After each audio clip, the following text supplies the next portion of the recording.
Well, let's get back to business. Now, did you think of anything that might help your case? Well, I almost remember the name of that store. You know where I got the gloves? You almost remember it. Yes, sir. Look, it's a guy's first name, Mr. Matthews, like Joe's Men's Store or Willie's Men's Store or something. There's a big red sign in front of the joint. Well, I haven't heard yet from the Memphis public defender. This might help him. Hey, Mr. Matthews, how'd you like Annie Pie? Well, I didn't see her yet. I'm going over right after we finish here. Ann Hobart lived in the Griffith Park area on a small street up in the hills. Seeing the right name on the mailbox at the right address made me feel my hunch was right. Kilgore was finally telling the truth. Yes, Mr. Matthews. My office is representing a friend of yours. Really? Yes, he was accused of a crime, and he says that he was with... It's all right, Bitsy. You say a friend of mine has been arrested? Yes, and if you'll make yourself available to testify... Well, who is this friend? I'm sorry. Ellie Kilgore. Yes, Bitsy. We're going inside in a minute. Kilgore?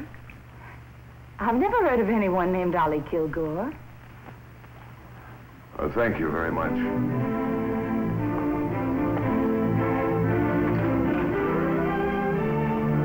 I have that deposition from the witness in Santa Monica. Oh, yes, that's for the Providence PD office, isn't it? Yes, he corroborated their witness's story. Well, it's nice to know that someone's story was corroborated. Oh, sounds like a bad case of Kilgore poisoning. Now, don't gloat. Sorry. What happened? Well, Kilgore's alibi said she didn't know him. What did Memphis say? I don't know, I haven't heard yet. But I thought, well, I was almost sure I heard Miss Jenkins taking a telegram on the phone, and I thought it was from there. Well, let me check. Yes, here it is. Regarding your telegram, January 10th, sorry for delay. Had to check every haberdashery wholesaler and distributor in this area. All report no Keystone gloves ever sold in the state of Tennessee. Well, maybe Mr. Kilgore can explain this. To some business in Department 91 of the Superior Court. I went upstairs to the visiting room to see Ellie Kilgore. Hey, listen, counselor. I rustled up another client for you. Now, it seems this fella was... Kilgore, are you physically incapable of telling the truth? Hey, what are you steamed about? Well, Anna Hobart said that she never heard of you. What? Oh, come on, Doc. Play it in E-flat. Now, who do you think the jury will believe, you or her? Well, I guess that's no contest. Wait a minute. I can prove she's lying. How? Go in the property room and get my wallet. There's a picture of us together. The Memphis public defender can't find that store. What? And on top of that, those gloves were made by the Keystone Glove Company in Detroit, Michigan. And they don't sell Keystone gloves in Memphis, Tennessee. Is that good enough for you? Memphis? I never said Memphis. Everybody knows Jackson Street's in Chicago. Now, look, Kilgore. No public defender's office has time to play games. It was Jackson Street. The name of the joint was a guy's first moniker, and I did put $1 down. All right. Look, Mr. Matthews, I know I'm no bargain. I'm a liar, 3-time loser, and a wise guy. But I don't con you. But I'm not asking for any sympathy. I don't want any. This is a bum rap. I was never near this guy Mitchell's house. Either you're the world's greatest salesman or I'm the world's biggest chump. Why?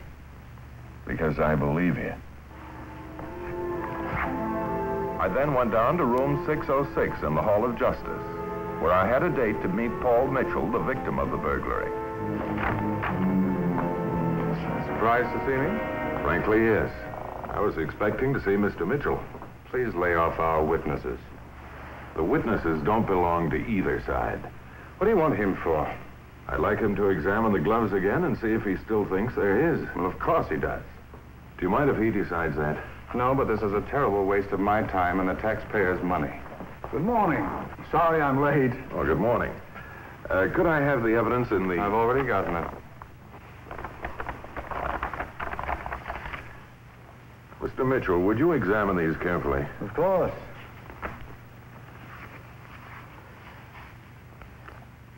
See these burns, Mr. Matthews? Yes? Well, one night I forgot about a cigarette until I felt the heat through my glove. Thank you very much, Mr. Mitchell. Need any more? Kilgore smokes, too. I admire your perseverance, but why? But why what? We both have a lot of other things to do. Why waste time on somebody with 3 convictions? He's not being tried for those crimes. I know that. He says he's innocent of this one. He says, who is Allie Kilgore to say anything, to tie us up this way? A man with certain rights. The Constitution calls them inalienable rights. But, Mr. Matthews, if this man broke into my house, If he did, his rights won't protect him. They only guarantee him a fair trial. I'll thank you for coming in, Mr. Mitchell. Not at all.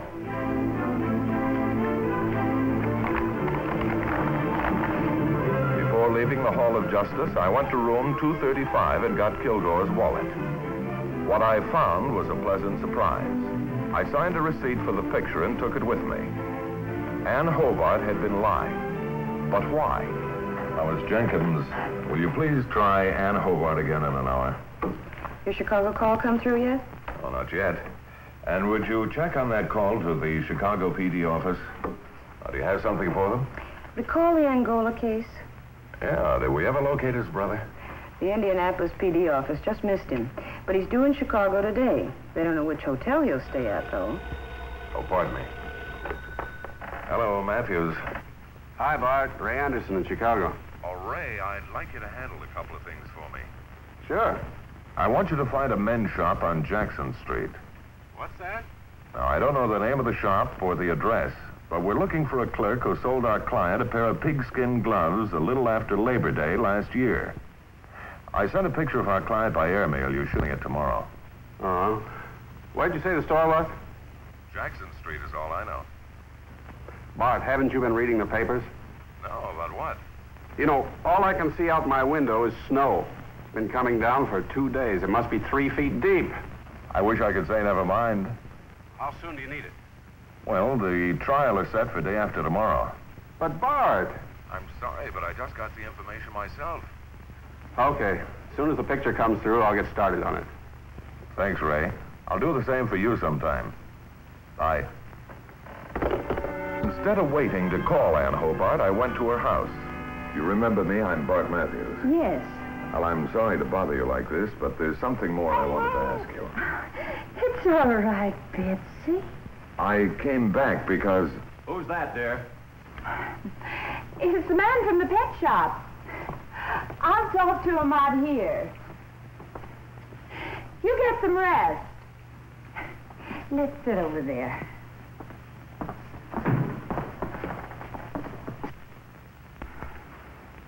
I know what it is. All right, Betsy, go ahead. I'm afraid I do know Allie Kilgore. Oh, Kilgore said that he was with you that Tuesday night. Mr. Matthews, that man's voice you heard, that was my husband. I see. Mr. Hobart is 67 years old, quite wealthy. He travels a lot on business. He's a collector. He likes to own things, companies, cars, boats, and wives. I'm number 5. And there's not going to be any number 6. I see. Before you get any ideas, I'm not dealing my husband off the bottom of the deck. All he wants is for me to be here, looking beautiful when he gets home, and to be good company while he's here. I fill my end of the bargain. Does he know about Kilgore? No, I haven't gotten around to telling him. Were you with Kilgore that night? All we do is go to a movie or dancing. Anything wrong in that? Now, Mrs. Hobart, were you with Kilgore that night? Oh, Betsy. Oh, please, Mrs. Hobart. Mr. Matthews, I told you once, there isn't going to be any Mrs. Hobart number 6. You're crazy if you think I'm going to get into any court for Allie Kilgore. But you could save him. The answer is no.